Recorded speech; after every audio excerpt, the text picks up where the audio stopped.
This is the Louisiana Hometown Network, traveling the state to bring you the important issues and events.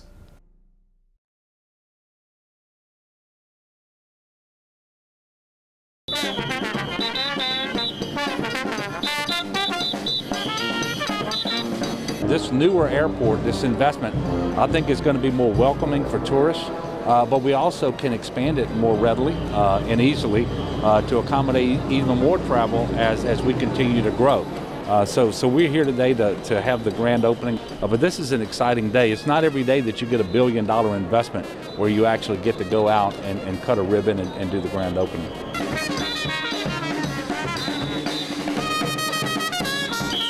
Tourism is extremely important, and there will be so many travelers come in, and this is going to be their first impression of the state of Louisiana, and so I think it's going to aid in tourism. Also, as the number of flights grow, and hopefully as international flights continue to increase, we're going to see many more visitors come through here, and so I think it will help. I have no doubt about that. That this is going to be one of those things that multiplies economic development in the city of New Orleans and in the state of Louisiana more generally, because a lot of people fly into this airport whether they intending to stay in New Orleans or not. So this really is a Louisiana asset, although it's owned by the city of New Orleans, and it's going to play an integral role in our efforts to continue to develop tourism, for example, which we are seeing record numbers every single year. And so this new airport should allow us to even accelerate that. Good morning. Today's flight rules are as follows. We need everyone to the left and the right to join us as we fly into the future of the new MSY. Thank you and enjoy the rest of the flight.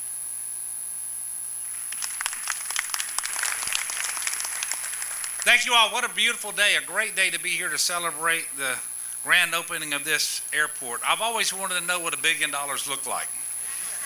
This is what $1 billion looks like. That's exciting. I also want to thank and congratulate Kevin Dolio, the airport director, and all of the staff, everybody on the aviation board, and everybody who's contributed so much in time and energy and effort to make today a reality. The economic impact of Louisiana's airports continue to grow. Today we celebrate a facility that is ready to meet that growth for many years to come. And I want to take just a moment to talk about the economic impact that results from our airports. They supply over 84,000 jobs, which is an increase of 43% since 2011. These jobs generate a payroll of more than $2.6 billion each year.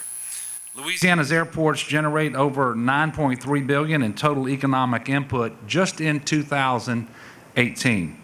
Over 5 million visitors passed through our airports last year, and of course, the biggest player in that is the Louis Armstrong New Orleans International Airport, where over 4.1 million passengers came through that airport. That's 82% of all air travelers to the great state of Louisiana.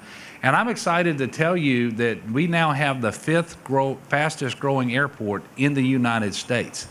So this investment is smart. This investment probably overdue, but we're happy to have it come to a reality here today.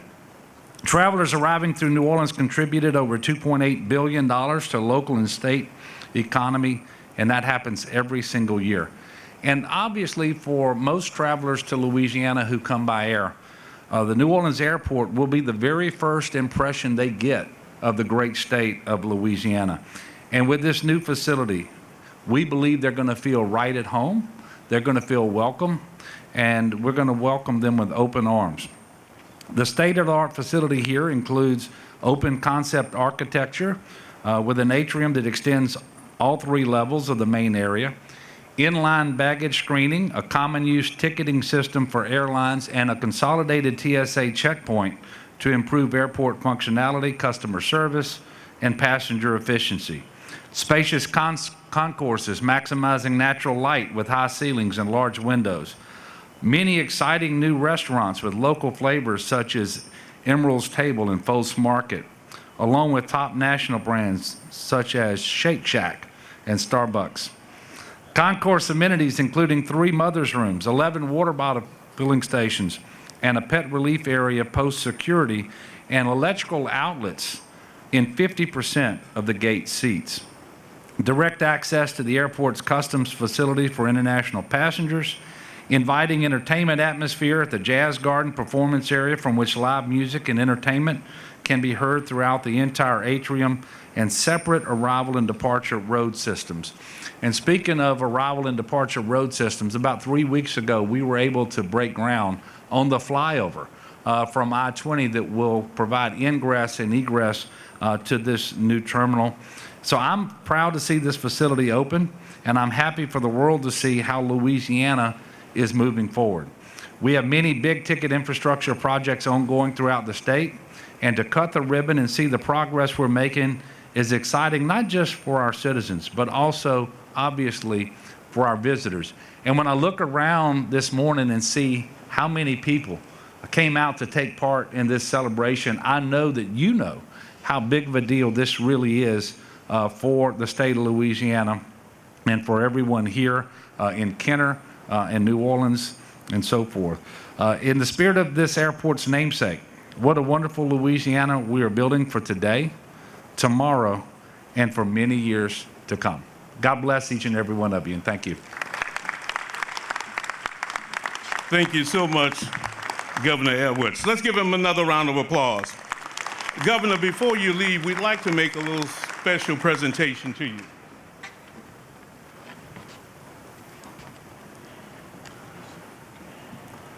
On behalf of the mayor and the entire city of New Orleans, the city council, and all of the people, along with the aviation board and its director, we want to tell you thank you, thank you, thank you for all you've done for this airport. Thank you. Thank you, everybody. You should never start off a speech with thank you and I'm sorry, but I'm going to depart right after my speech, and I don't mean any disrespect, but it's so wonderful to be with all of you today. I have a great sense of gratitude for everybody that put their hands together and put their feet in the soil and made this project happen. Everything that the governor said about what you're going to see is true. This is a beautiful, spectacular, state-of-the-art, possibly the best airport in the country now. But what I want to just speak to you about briefly, and then I'm going to get out of your way literally, is that the only way something like this happens, the only way that New Orleans becomes an emblem for the rest of the world, is to show people what you can produce when you work together.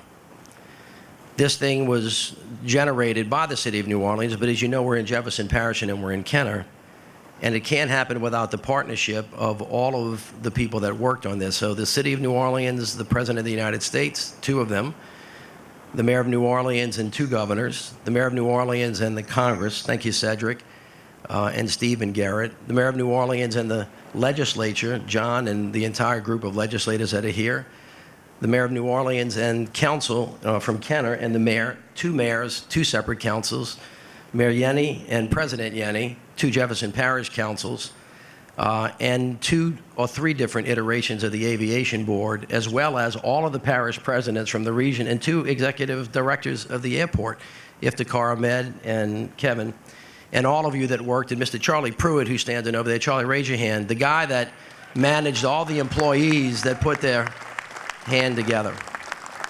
This is a beautiful gift. This is what the United States of America can look like when the federal, state, and local governments, horizontally and vertically, the private sector, the faith-based community archbishop, come together and produce something that is second to none. This is your gift to yourselves and your gift to the country and your gift to the world, and I was happy to be a small part of it. Thank you very much, and God bless you all. Mr. Mayor, we do have a presentation for you, but you can't carry that on the plane. Send it to me. Thank you very much. At this time, I'm delighted to introduce to you a guy who we often hear that he's in Washington, D.C. He is the former chairman of the Congressional Black Caucus, and he represents the 2nd Congressional District of Louisiana. Ladies and gentlemen, Congressman Cedric Richmond.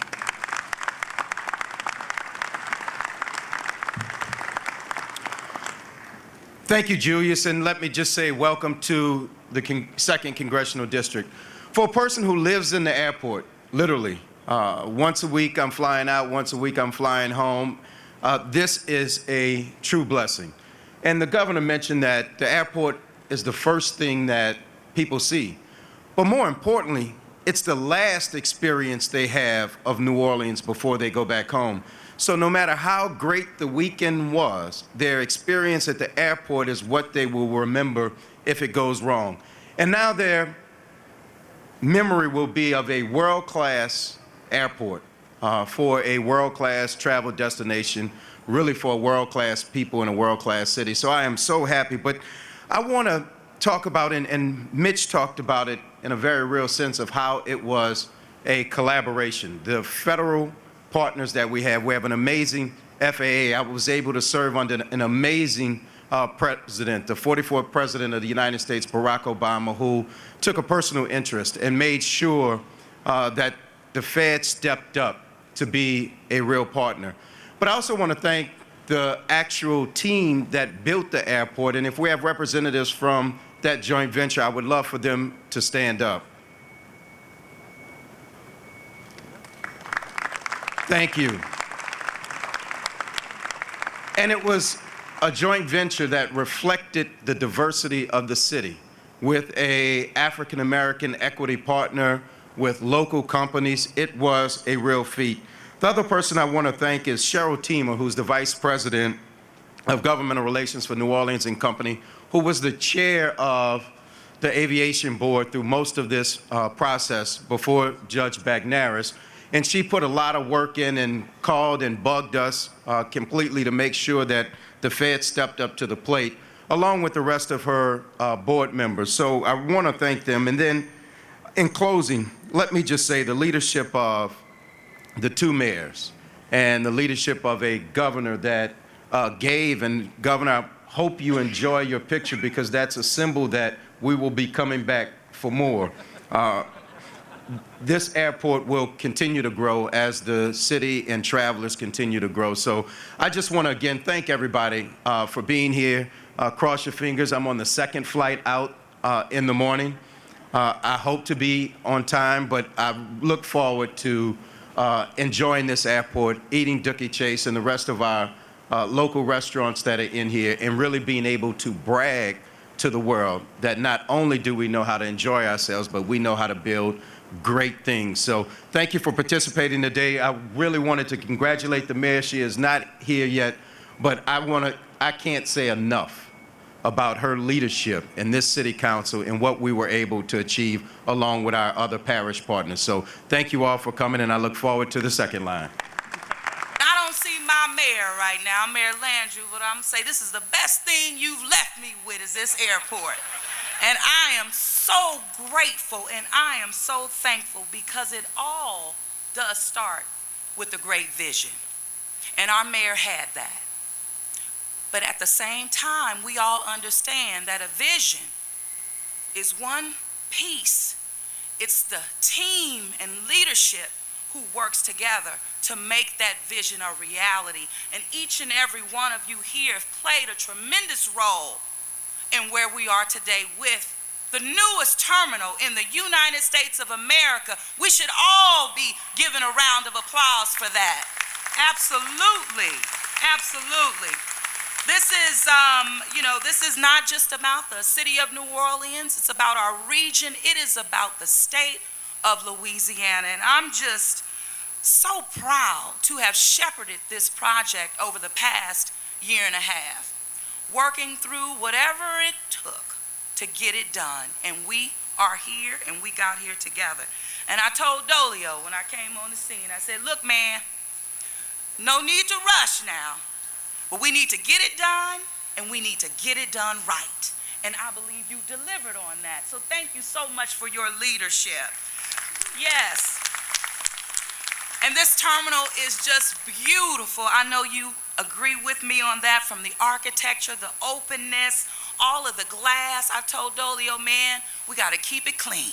I want this glass sparkling all the time. It's important. But even still, looking at, where's Io? I don't see Io, but your mural, Io, in Leah's restaurant is just second to none. And thank you so much for your artistic talent, man. Seeing you all throughout the city of New Orleans is one thing, but you being right here in our airport is just so special. From Manning, I'm telling you, Ray Manning, that architecture on that restaurant looks like a boat, and I think I'm gonna be dining there for time on end. And of course I'm gonna go on by Liz. No way, not leaving that out.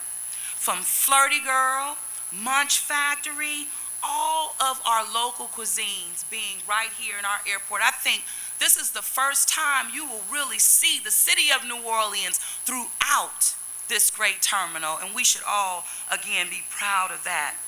The Heritage School of Music, the space for our cultural bearers to play and perform for our visitors, for our residents, right here in this space, again, will be second to none. And I've said to Dolio and the team, we have to make sure we keep it local. This is about reinvesting in the cultural bearers that make New Orleans special, but even our region and even the state of Louisiana. And one of the things that I'm really proud about, this is New Orleans is home to the National Amistad Research Center.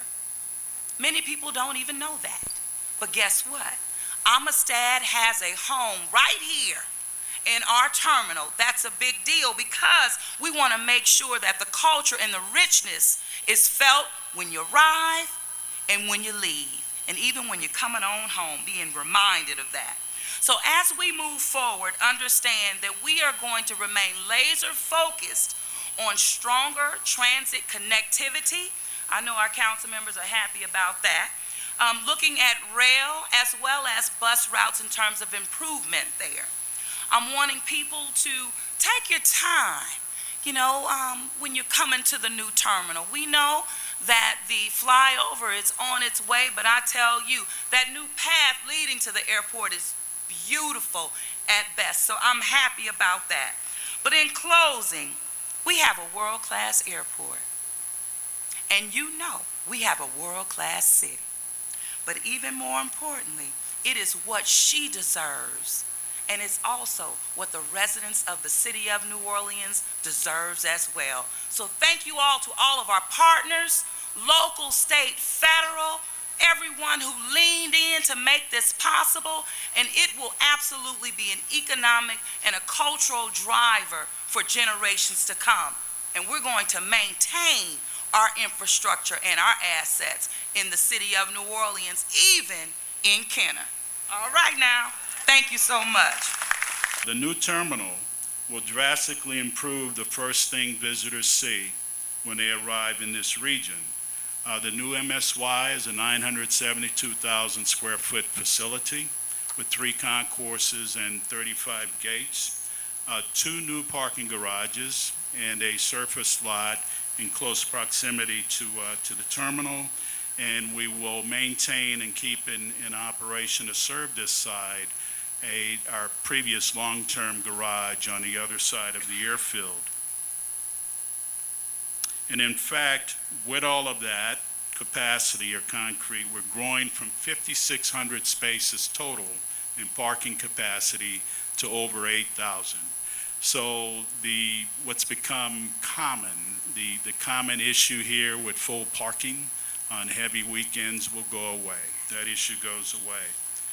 The terminal was built with the passenger experience in mind, and it contains many features that today's passengers expect as they travel through facilities, and the governor touched on quite a few of them.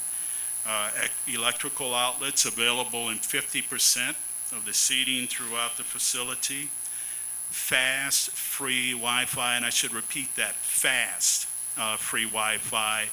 If you've tried to use Wi-Fi in our current terminal, it's very, very slow. So there's going to be a big difference over there. Water bottle refilling stations, post-security, mother's rooms in the facility, a pet relief area, 3 curbside check-in locations with easy access to the short-term garage, an efficient inline baggage screening system, and a consolidated checkpoint. And once you're beyond that consolidated checkpoint, You'll have access to over 40 retail and food and beverage outlets on the concourses. So we are completing and delivering one of the most modern and efficient airports in the country that we'll start using tomorrow. And so we are leading, not following. We're leading, not following. And beyond the streamlined travel experience, the beautiful architecture, world-class restaurants, and shopping options, we're proud to offer other innovative customer service features that will set MSY apart. The former long-term garage I mentioned a few minutes ago on the south side of the airfield will convert to the new Park MSY Express Economy Garage, which will feature convenient frequent shuttle service and complimentary baggage check-in. So in other words, you'll be able to pull into the ground level of that facility.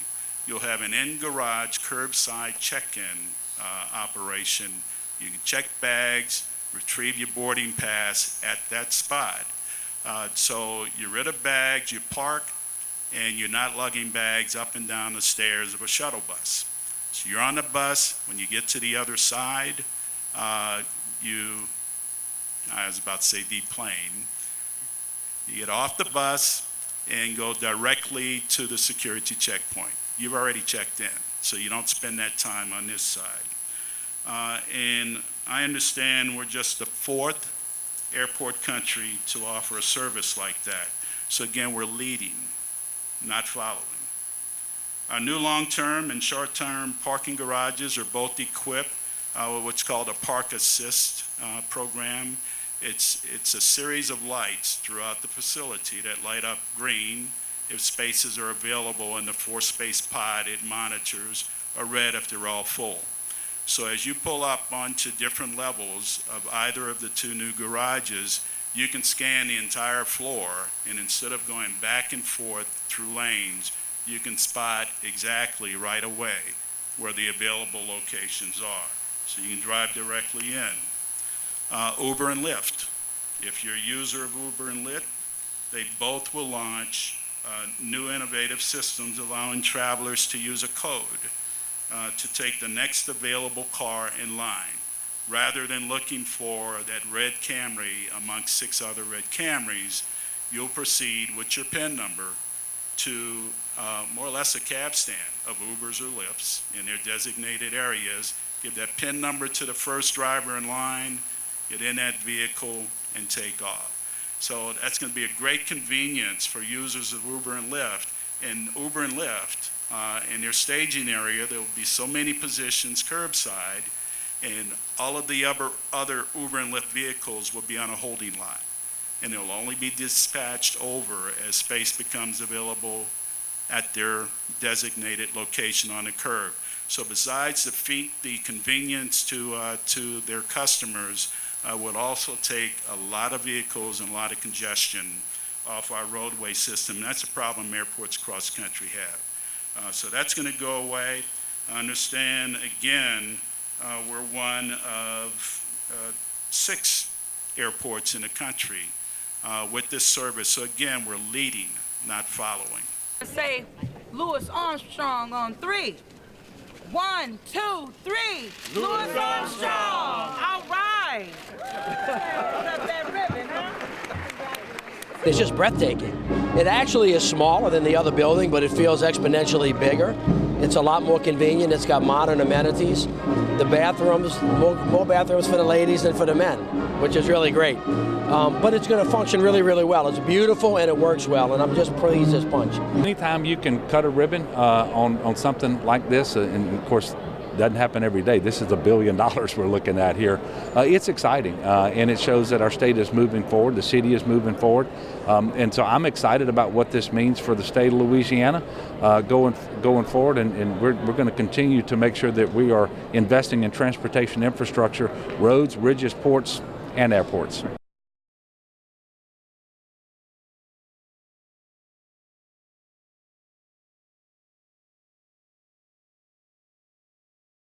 We're breaking ground on the third and final phase so that we can widen from 4 to 6 lanes this stretch of I-10 between I-49 and the Atchafalaya Basin, which is incredibly important for people who live here, but really there are 70,000 motorists every day that travel through this corridor.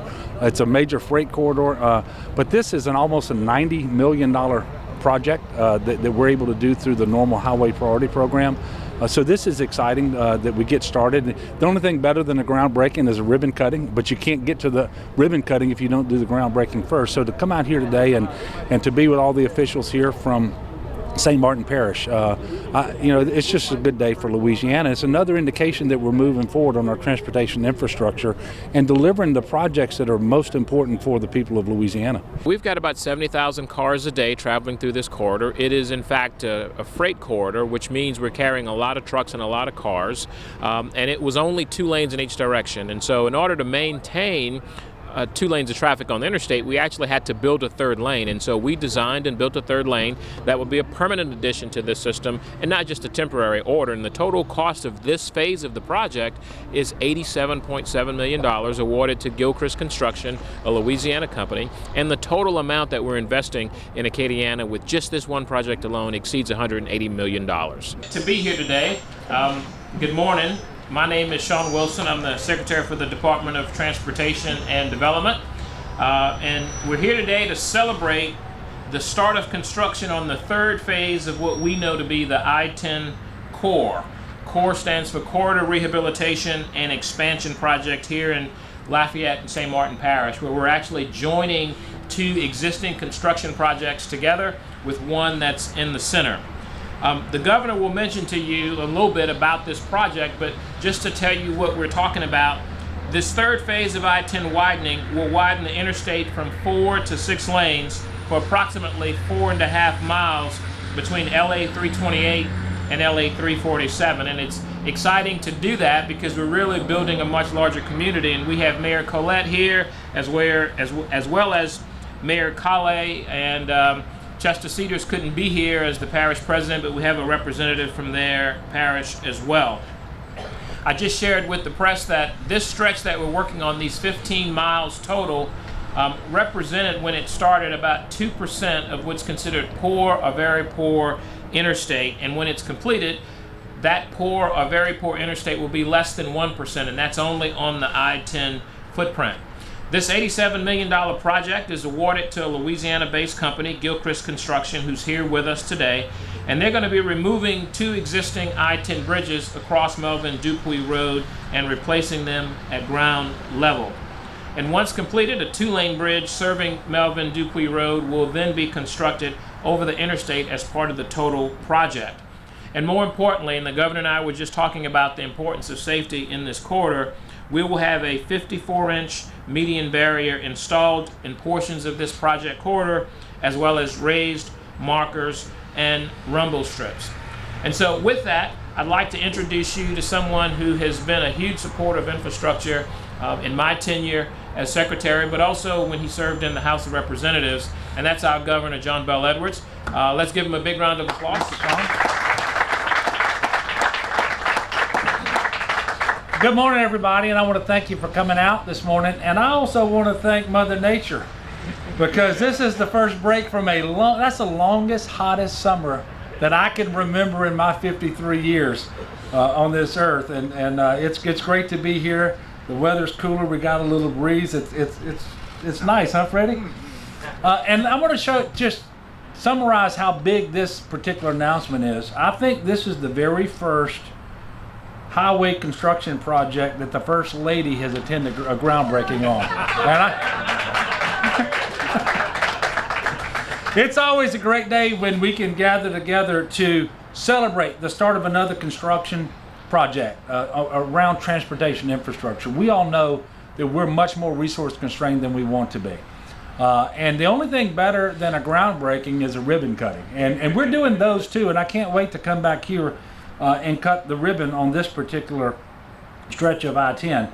So this is the final phase of 3 phases of I-10 widening in St. Martin Parish. And I know that we've got a lot of people here to celebrate that. We've got Mayor Collette from Henderson, Mayor Kale from Road Ridge, We don't have Chester Cedars, but I will tell you, he is a big champion for these projects as well. We do have Cherry Landry, our House Transportation Committee chairperson. I want to thank you so much. And then we have Senator Fred Mills, in whose district we are right now, and I want to thank Freddie for all of his work over the years, not just on transportation infrastructure, but on so many things. And as chair of the Health and Welfare Committee in the Senate, he has done a tremendous job for the entire state. And I want to take just a second and thank Sean Wilson and all the people at DOTD for the work that they have done across Louisiana. I'm going to talk a little bit about the entire body of work that we've been able to accomplish over the last almost 4 years. And then I know that he talked about Gilchrist being the successful proposer on this particular stretch. And I want to thank Randy and his team. And they have certainly done great work across the state of Louisiana to help advance transportation infrastructure. This is almost a $90 million phase of widening I-10 from 4 to 6 lanes, as Sean mentioned, from LA 328 in Breaux Ridge to LA 347 over near Henderson. And once all 3 phases are complete, motorists will see almost 15 miles of a 6-lane interstate system from I-49 junction in the west to the Atchafalaya Basin Bridge. So this is essential for the Acadiana region. And as you know, this corridor is not just used by residents. It probably isn't primarily used by residents, but by thousands and thousands every day of out-of-state travelers, because we know I-10 serves as a main corridor for those visiting surrounding states, as well as being a major freight corridor for the entire United States of America. Transportation projects and the need for updated infrastructure have been at the forefront of our administration since day one. And we've started many regionally significant projects like this one across the state while advancing a rural project as well. You know, since I took office in January of 2016, under the work of Dr. Sean Wilson at DOTD, we've actually invested $2.6 billion to improve 1,215 projects, or to move forward, I should say, 1,215 projects statewide. That is a big number. And over $465 million of this has been allocated to projects in St. Martin and Lafayette parishes alone. We've been able to do this because we eliminated diversions in the Transportation Trust Fund. The year I became governor, there was $60 million in there to fund agencies outside of transportation. It was scheduled to go to $72 million the next year. We zeroed that out. And as a result, over the course of the 4 years, that's right at $300 million more that went for transportation infrastructure across the state of Louisiana for highway projects just like this one in the normal program. But we also were able to double our investment in the Port Priority Program because of that change as well. You should also know that over the last 12 years, the state of Louisiana has been able to intercept through redistribution of federal transportation trust fund dollars about $500 million that other states were sending back to the federal government. We intercepted those dollars because we had already obligated all of our federal transportation trust funds in that fiscal year. We had shovel-ready projects, and we had the state match available to take those dollars. And that's $500 million over 12 years, but over 50% of that has happened in the last 3 years. And that's one of the beneficial impacts of the surplus dollars that we've had that allowed us to intercept those and bring those dollars to bear right here in Louisiana.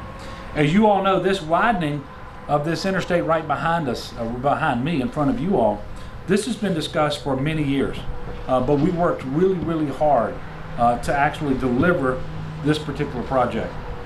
In 2016, we applied for and received Fastlane Grant from the U.S. Department of Transportation, and that'll enable DOTD to move forward with these shovel-ready projects. This was the first time the state had been successful in discretionary competitive funding opportunities. In order to make continuous improvements to our transportation system, we are committed to remaining vigilant, and we're going to look for more innovative ways of receiving funding to create a better quality of life for our residents and motorists that travel through our state. And these opportunities look like Garvey bonds. We're doing that for the first time in the history of our state, where we're taking 10% of our federal trust fund revenues, bonding those out for 12 years and delivering some high capacity projects that otherwise we would never be able to get to. Things like the flyover at Kenner, which we'll be there to break ground on Thursday. So that new $1 billion terminal that's going to open later this year, we will actually have access from I-10 into that site. But also widening of I-10 in Baton Rouge between the bridge and the split, and the new Barksdale interchange up off of I-20 in North Louisiana. We also are going to continue to make sure that we're innovative. You know, I signed into law a bill this summer where this time next year we're going to bond out BP settlement dollars for $700 million worth of transportation infrastructure. Now that's the largest injection of new investment in transportation infrastructure in 30 years in the state of Louisiana, and it will cost Louisiana taxpayers exactly nothing. And so that's some of the things that we're going to do to advance transportation infrastructure around the state of Louisiana. We know that our infrastructure is better than it was 4 years ago, but we also know we have a long way to go, and we're going to continue to press this aggressively and creatively in order to deliver more projects. There's so much more that we can do together going forward. So I want to thank all of you all for being here again this morning, and I want to thank the people at Gander for allowing us to use this particular location. It's a perfect location, obviously, with this parking lot here and between these two beautiful buildings, but also with this backdrop behind us. So thank you all very much at Gander for allowing us to have this particular ceremony here. And I want to thank all of you again for coming out here, and God bless you.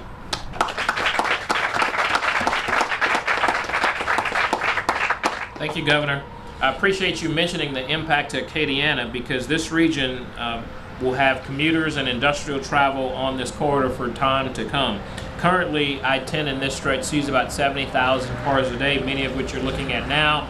But by 2035, this will be up to 105,000 cars per day with just our regular growth. And no one knows more about that than the former superintendent of state police, who happens to be my state representative and also my House chairman of transportation, Terry Landry. He drives this corridor on a regular basis during session, and he used to tell me when he had a little bit fuzzier head and maybe fewer pounds, he'd be working patrol when he first started in state police. So we appreciate his leadership and his commitment to safety. So let's hear from Representative Terry Landry.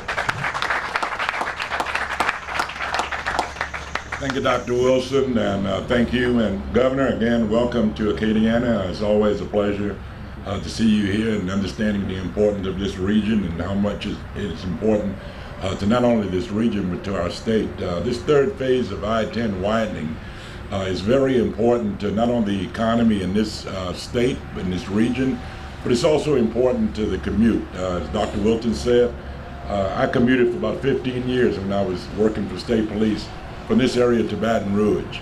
And we'd be surprised how many people are commuting daily from the Lafayette region all the way into Baton Rouge. There are bedroom communities that have developed just north of Henderson and the Burbridge area because of this corridor. So I'm really excited about the widening and the third phase of this project. And again, I'd be remiss if I didn't thank Dr. Wilson for his vision, Governor Edwards for your commitment, and as chairman of transportation for the past 3.5 years, I've got a front row seat as to the need of this state.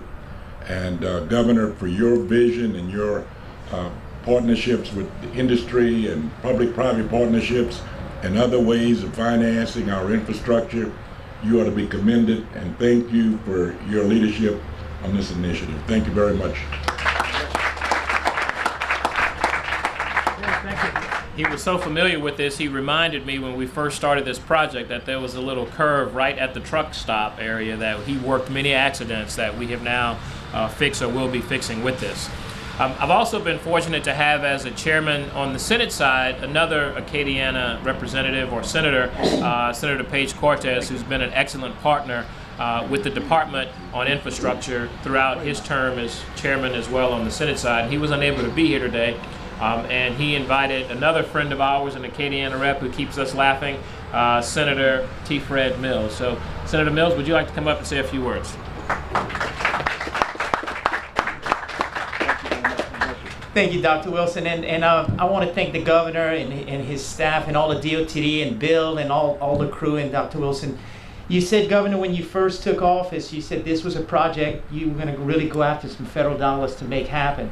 You thought it was a great regional project, and you were right. Thank you so much for doing this, and thank you for fighting for this region. And for people that maybe don't know it, he was just here a few weeks ago making sure that our hospital would be well funded for the growth of our hospital. So on behalf of all the St. Martin Parish and the region, not just this project, but so many projects, you've been here for us, and thank you so much. And we were both sworn in 12 years ago to the legislature, and if you look at me, I'm pretty road beaten up, and he's still looking good. I don't know what his secret is, but Donna, First Lady, you taking good care of him, because if you had to look, he's before you get elected, and I'm after. So thank you so much.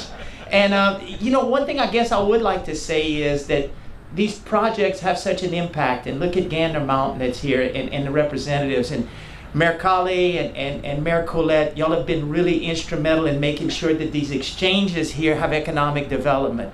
So a project like this not only is great for the traffic and the growth that we're going to have, but it's absolutely fabulous for economic development. And if you look at what was here 20 years ago for what's here now, the council, the leadership, thank you all so much. It's a great day. And Governor, since you're here, I'll tell you one little known fact. I hate to brag on myself, but I'm gonna. In 1984, I came out third in the crawfish eating contest. I'm the third ranked world crawfish eater in 1984. I ate 21 pounds of crawfish, and I won three cases of Schlitz. So I just wanted you to know. Good to see everybody laughing. Thank y'all for being here. And First Lady Donna Edwards, thank you for being here. And thank you for the work you've done for education. Thank you. Thank y'all.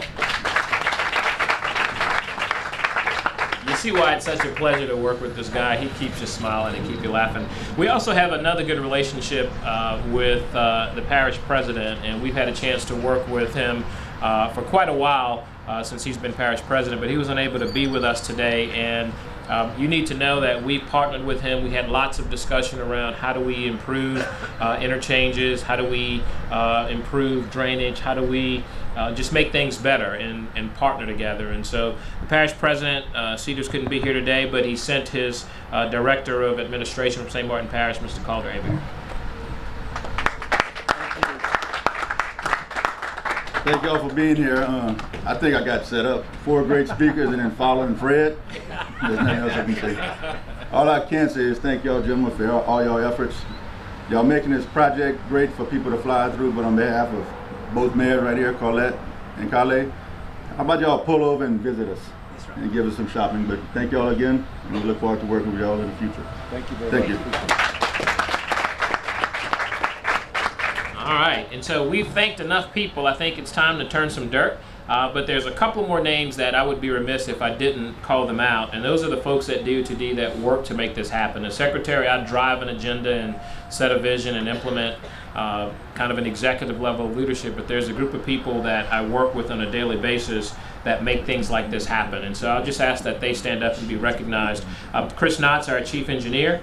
Our project manager on this in the Baton Rouge office, Nick Olivier, he's worked with us on this project since the very beginning in early 2016. The district administrator, Bill Oliver. Our area engineer, Mr. Eric Dauphine. And Eric's in the back in the light blue. And the project engineer, Mr. Christopher Chavez. Where's Christopher? There he is. So let's give them all a big round of applause. All of our communications folks. 1, 2, 3. Do it one more time. Count of 3. 1, 2, 3. All right. Congratulations. We were able to move this forward through the normal highway priority program, but there's a synergistic effect because we landed a competitive grant opportunity from the federal government in 2016. We were able to get all 3 phases done much quicker than if we had tried to do them all through the normal highway priority program. And so we were able to get this $90 million program done here on this phase and a little faster than otherwise would have been the case. We also have Gilchrist Construction that's working the other phase right now, and the mobilization costs are obviously less expensive because they're already doing work in this area. So it's all the work of DOTD, led by Dr. Sean Wilson, who's done a very good job. You know, we're much more resource constrained than we want to be when it comes to highway and bridges and transportation infrastructure, but he really does a good job delivering what he can within the means that he has. The first phase and the second phase and the third phase will all be completed in the near future, but phases 1 and 3, which is from Lafayette all the way to Breaux Bridge, and then phase 3, which is Henderson to the Chaffalot Basin, will be finished next year, and this project is going to take about 2 years to complete. What type of engineering work is going to be necessary? Well, we've had to build a major wall, which is a safety barrier, and it's going to be designed so that vehicles traveling the maximum speed allowed on this interstate could unfortunately not move into the other lane of traffic, oncoming traffic, and prevent cross-median collisions. And so it's a 4-5 foot wall depending on the part of the bridge or the road that you go on. And we're also adding roundabouts in Henderson. We're actually reducing an elevated structure on the interstate over Melvin Dupuy right here in Breaux Bridge. It's going to be a grade level, which means we're bringing the 2 elevated structures to the ground, and we're going to bring Melvin Dupuy over the interstate, which is going to be a lot easier for us to maintain and operate during winter storms and ice storms, and also easier on traffic. And I-10 being a coast-to-coast interstate highway. Coast-to-coast is absolutely critical. You can't get from Los Angeles to Miami without coming through this particular part of I-10, and it is going to be the growth corridor. It's expected to continue to grow until 2030. We expect to see 100,000 cars a day traveling through here in the next 15 to 20 years. We're already seeing close to $100,000 on an average traffic, 100,000 cars on average through Baton Rouge. So we know that this is an important project, and it's critical for everything that we've done. What is the link between this project and economic development in this area? Huge. We're standing right here at the intersection of Breaux Bridge, where you see Gander, you see other developments that developed here. You're seeing the same type of investment over in Lafayette at the Louisiana Avenue interchange, and also in Henderson, where we've made major improvements. And so where you build infrastructure, you create economic development. One, because it increases the property value, but two, it also increases the attractiveness of vacant land that's there because folks can get in and get out. It's all about mobility and access to people and goods and services. Your reaction when ground is finally broken on this project? Well, you know, when you break ground on a project, it's the beginning for a part of it, but it's also the ending, which means we've completed the major hurdle, the design, the engineering, and most importantly, the funding. The construction is going to happen, it's going to complete. We pride ourselves on not starting something and never finishing it. We always start and finish, and this is the mark of checking the box on this project and saying it is complete and done, and it's just a matter of time. Those are things that we can't control, weather, rain, and also the presence of materials when they come to the site. But this is going to move very good, very well, very efficient. Gilchrist is actually building the third phase, so they're already here. We've got great prices on this project. It came in under budget, which is also important, and so we're excited about it. This is just a win-win. More importantly, this was the first competitive grant that the state of Louisiana received. We asked for $100 million, we got $60 million, and we were able to make some things happen, moving budget around to be able to complete the entire project, which was a federal requirement, and we also were able to do the Terrace Street off-ramp as a result of how we moved money around to make this project a reality with phasing and timing and money. You think that 70,000 vehicles a day use this? It's a major freight corridor, and we know that that number will almost double over the next 20 years. Think about that, almost double over the next 20 years. You have to make investments like this. You have to upgrade your transportation infrastructure. And we know that there's an inconvenience while the construction is going on and the barrels are in place, but you can't get past that until you actually get started. And so this is a good day for the state of Louisiana and really for everybody who uses I-10. But there's a big quality of life issue, especially for commuters. Those people who might live in Baton Rouge but work in Lafayette, or they live in the Lafayette area and they work in Baton Rouge. They're on this interstate system every single day. And when they can move faster and not be stuck in traffic. But there's also a safety component. You know, anytime you put more motorists on a road than that road can safely handle, you have more than your fair share of accidents. And so you have to expand the capacity of that roadway. And that's what we're doing here today. And I am going to encourage motorists to slow down in construction zones. That's the law, but there's a reason for it. And that's because we have workers out here. And of course, the motorists need to be safe regardless of whether workers are present. How can people get more information? Well, you can go to dotd.la.gov, get on our website. We have a project page for the I-10 core, but you can also call the office or visit the district office if you want to understand and see this. But more importantly, you can drive through it. If you put your phone down and pay attention, it's pretty clear what we're doing when you see the lanes widen in certain stretches. We're actually driving on new pavement in phases 1 and 3, and so you'll understand the sequencing of construction and what we're building here, and you'll appreciate it when you get on that wide open space with 3 lanes and shoulders as opposed to just 2 lanes and small shoulders.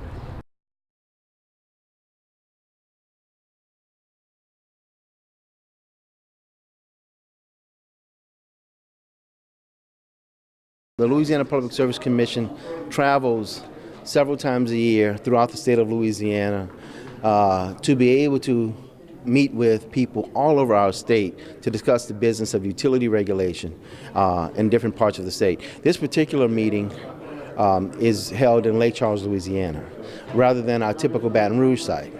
We'll be in New Orleans and Metairie in December, and we go to different parts of the state to be able to show what we do, and because everybody in Louisiana can't travel to our meetings, we try to bring the meetings to them. Here in Lake Charles, I guess this meeting can best be described as one that dealt with lots of solar issues. Solar power is oncoming and up and coming in Louisiana. It's just a small part of our fuel mix now, but hopefully it grows and continues to grow, and we establish good policy and encourage more solar in the state. It's a clean, renewable energy. It's the sun is still free. So the sun rays and the sun energy that we can collect and turn into electricity is very good for all the people of Louisiana. We dealt with it on an industrial level as well as a residential level today. And we'll continue to work. We have probably about 1% of our state using solar now, and we'd like to see that number increase so we can use less harmful or maybe not as clean fuels to generate electricity. But at the Commission, we're constantly looking at other states, looking at the federal government policy, and creating our own policy to be solar friendly and continue to expand our fuel mix in Louisiana. What action did the Commission take today regarding solar? Well, a couple of things. One of the things done is that the energy is doing I guess what they call like a solar farm and a utility grade solar, which they take a large land mass and fill it with huge amounts of solar panels to collect sun energy, solar energy. That in this particular case, that particular plant is being used to serve our industrial and commercial customers. And so we dealt with new tariffs on how that power can be sold, not to the residentials yet, but this was specifically for the large users, the industrial customers up and down the river that have huge power uses, as well as our commercial customers like the major shopping malls and the Walmarts that use huge amounts of power. And we're creating policy for them to be able to buy that power, energy to generate that power, and so that the people of Louisiana benefit best from those relationships. Last month, we voted on the phase 2 of our net metering program, and what that means is we adopted our long-term net metering program. In that, we came up with a policy, a plan that allowed people to generate power on their rooftops, and there is a policy for any excess to be sent back to the utility companies. Now, there's many ways to do that. I found personally as a commission, the way we did it was the more restrictive way. It didn't allow for growth of the industry in the way that I'd like to see it, because I'm pro-solar, expanding our fuel mix to greater sources. And I think that had a tendency to slow it down. I didn't like the policy we created, but it passed. And so net metering and solar panels on rooftops for residential customers is a thing in Louisiana. It exists, and it'll continue to exist, albeit slower than I'd like it to see. I'd like to encourage more growth. Today, we had an opportunity to rehear that issue. And so we had many people came up here, many constituents actually came all the way to Lake Charles, even though they weren't from Lake Charles. We were trying to attract Lake Charles people by coming here, but some of them came as far away from Metairie and the Florida parishes and North Shore, all the way to Lake Charles to speak on behalf of this. And I was hoping we can get a rehearing, but unfortunately the full commission did not think as well, and so we voted down the rehearing to give us a better shot at it. It's not to say net metering is a bad thing. It's not to say we haven't created good policy. We do have policy here, and we do have a net metering and a rooftop solar for residential customers, and it's still a viable option for anyone who wants to get into solar panels on their residences. It does still save money. It does still diversify our fuel mix, and it does it's the only thing that gives a customer, a residential customer, the power to generate its own power for their own use in a home. All of the opposition that we've been hearing on this comes from one company, a leasing company out of New Orleans, who have a decided special interest in this. All other folks who are buying systems are all benefiting from this. They are guaranteed and grandfathered for the full value of their system for at least 15 years, and then they still can have it, they still will be earning off of it, and it's a good system. And I think we're going to find that the best thing, which nobody is really talking about, is the fact that there was a previous cap, meaning no more permits being issued for solar rooftop. That is now gone. So solar is free to expand to whatever level the market will bear for it, and it can expand unfettered in the state of Louisiana. So I think we're in a good position on this. Solar people came back for a rehearing, which I voted for. They have a legitimate gripe, I think. People who have solars on their roof, we've made a deal with them, and they're going to live up to that deal. But in the future, if you put a solar panel on your roof, you won't be paid full retail costs for the power that you generate. The company will get it at a wholesale cost, and then they'll sell it at a retail cost, and they don't have to buy any new plants and put up anything. The people put it up on their house.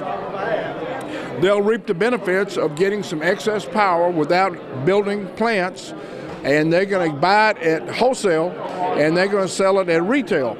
Wholesale's 3 cents, retail's about 10. So they're going to benefit about 7 cents, and it's going to come from the people who have solar power on their roof, and they paid $8,000 or $9,000 for it. I don't think that's fair. I think they ought to pay them, if they get the power, I think they ought to pay them exactly what they're going to pay for it, sell it for. They don't have to build more plants, and when they build more plants, all the people have to pay for it. So and I don't want to say as usual, but most of the times power companies get their way. It's really exciting for Louisiana and for really renewables. We have so many great resources, but we're going to do a deep dive on how we can make green tariffs and really look into the best policy for that for long term. So it's going to be good for everybody, and I'm really excited about the work we're doing here. Tell us a little bit about how that's going to work for people that have solar or may have solar in the future. Well, you know, it's great if you have solar. Some of the biggest bang for the buck is utility grade solar, and so that way everybody can be using some solar if the utilities have solar as a part of their portfolio. So what we're looking at is it's all about risk and investment. And right now, if there's a project built, it's built by the ratepayers. And there's new models out there where these utilities can take the risk and build it themselves, and it's better for the ratepayers, it's better for the environment. So what we're all about is reliability first. If you look at California right now, their lights, they're having brownouts. We don't want that. So it's got to be about reliability, and secondly about affordability. But I think another big important thing that is capturing on, which I really am in favor of, is sustainability. How can we be good stewards of what God's given us? And so I think that's the most important, and we're heading in that direction. Louisiana is the largest producer of hydrogen in the United States, and there are vehicles now being utilized in California and New York that are hydrogen fuel cell vehicles. They take hydrogen in a liquid form and they convert it to electricity, and then it powers the car without a battery system. It's an interesting system, and Honda, Hyundai, and Toyota manufacture these vehicles. Louisiana actually produces all the fuel for the Toyota systems. We're trying to find out more about this because what we're seeing now in California with the massive outages in Northern California they're experiencing now, de-energizing those systems in advance of the potential forest fires, is that people can't charge electric vehicles when there's a disaster. And what we want Louisiana people to understand is that could happen to them in a hurricane.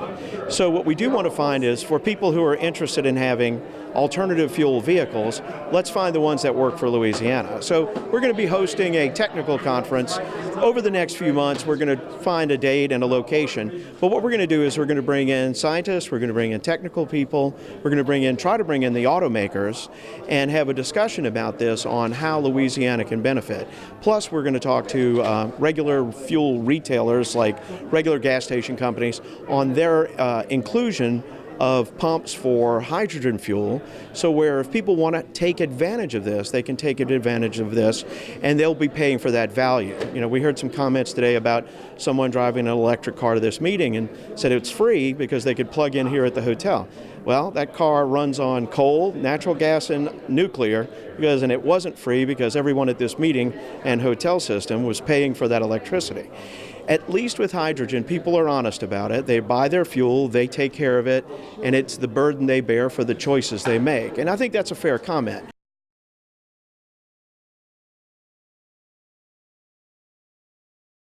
This has been the Louisiana Hometown Network. If you would like more information, please contact us.